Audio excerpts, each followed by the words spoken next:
లౌకికంగా ఆలోచించిన. ఇప్పుడు పెరుగుగా ఉన్నటువంటి దీన్ని కూడా పలకరించకపోతే ఏమవుతుంది? 2-3 రోజుల తర్వాత అది కంపు కొట్టేస్తూ ఉంటుంది. దాన్ని కూడా పలకరించాలి అంటే ఆ పెరుగును బాగా మాటలలో కలపాలి. మాటలు బాగా కలపాలి. దాంతో కవ్వం వేసి చర్ర చస్ చర్ర చస్ అని చిరుగుతూ ఉంటే దానిలో నుంచి వెన్న పైకి ఉబికి వస్తుంది. ఆ వెన్న ఎప్పుడైతే పైకి వస్తుందో దాన్ని కూడా పలకరించకుండా అలాగే ఉన్నామనుకోండి, ఓ నెల రోజుల తర్వాత పులుపెక్కిపోతుంది ఆ వెన్న.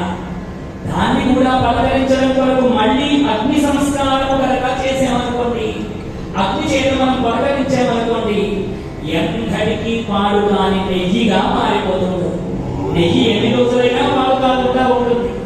ఈ పంచామృతముల చేతనే భగవంతుడిని మనం అభిషేకిస్తాం.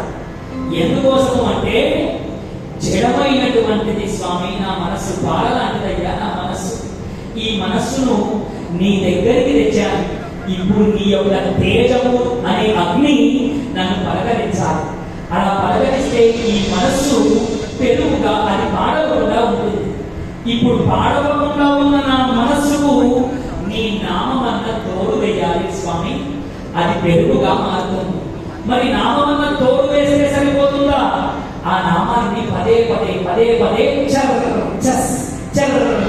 ఏ విధంగానైతే ఆ పెరుగును చెరిగామో ఆ నామాన్ని మనసులో తిప్పుతూ ఉండాలి. అప్పుడు నా లోపల భక్తి వెన్న మాదిరిగా పైకి వస్తూ ఉంటుంది. ఇక నాకు భక్తి కలిగిందని నేను అలాగే కూర్చుండిపోయాననుకో, ఎన్నటికో ఒకనాటికి వెన్న మాదిరిగా పాడైపోతాను. అందుకని ఇంకా నేను పాడు కాకుండా ఎప్పుడూ నీ యొక్క వేడి నామ కదులుతూనే ఉండాలి. నేను నెయ్యిగా మారిపోవాలి స్వామి. అందుకని నీ చెంతలోని నీ పాదముల దగ్గరే నాకు స్థానం కావాలి అని ఆ అగ్ని దగ్గర ఎప్పుడైతే నువ్వు పాలగా ఉన్నప్పుడు అగ్ని ద్వారా నువ్వు సంస్కరింపబడ్డావో, వెన్నగా మారిన తర్వాత అంటే నీకు భక్తి కలిగిన తర్వాత కూడా ఆ అగ్ని అనే భగవంతుడి దగ్గరనే నీకు సంస్కారం దొరుకుతుంది. అక్కడే నీకు సంరక్షణ దొరుకుతుంది. నీవు ఎప్పుడైతే నెయ్యగా మారిపోతావో ఇంకా నీ భక్తికి ఢోకాలి. అందుకని అయ్యప్ప స్వాములు ఎందుకు నెయ్యాభిషేకం చేస్తారండి? నేను పూర్తిగా మారిపోయాను స్వామి, నా మనస్సును నెయ్యిగా మార్చి కఠినమైనటువంటి పెంకు వంటి ఈ మనస్సులో నింపి నా అహంకారమును నీ దగ్గర పగలగొట్టి నెయ్యిని మాత్రం నీ చరణాలకు నేను సమర్పిస్తున్నాను. కొబ్బరి టెంకను పగలగొట్టి నెయ్యాభిషేకం స్వామి వారికి అక్కడ అర్చిస్తూ ఉంటారు. అలా ఎన్నటికీ పాడుతున్నటువంటి విధముగా ఆ భక్తి మార్గంలో మనం రమించాలి అంటే అమ్మా, ముందు మనము ఆకాశంలో నుండి వచ్చినటువంటి సూర్యుని నేరుగా చూస్తే భగవద్గీతను మనం గుర్తించలేము. ఆ వెలుతురును నేరుగా మనం చూడలేము. ప్రయత్నపూర్వకంగా ఒక్కొక్కటిగా ముందు తోడు వేయాలి. దాన్ని బాగా చిరకాలి.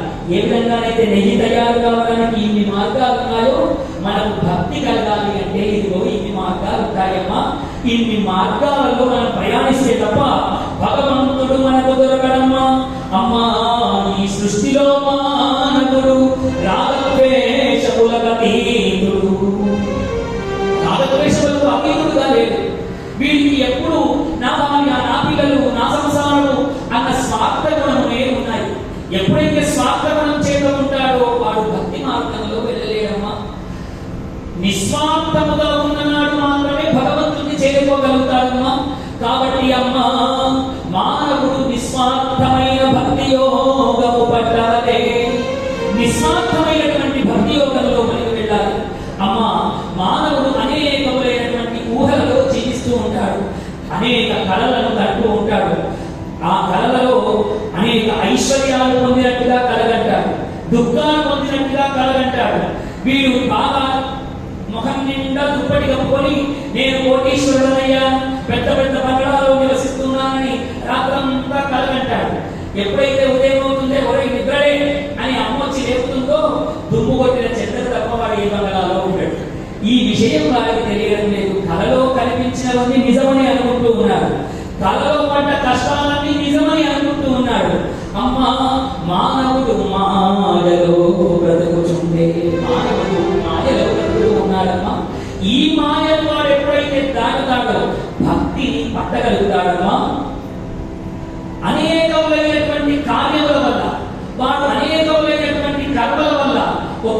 ఒక్కొక్కసారి సుఖములను అనుభవిస్తూ ఉంటాడు, ఒక్కొక్కసారి దుర్గములను అనుభవిస్తూ ఉంటాడు. చూడండి, ఓ ఇద్దరు కలిసి ఒక ఆట ఆడారు.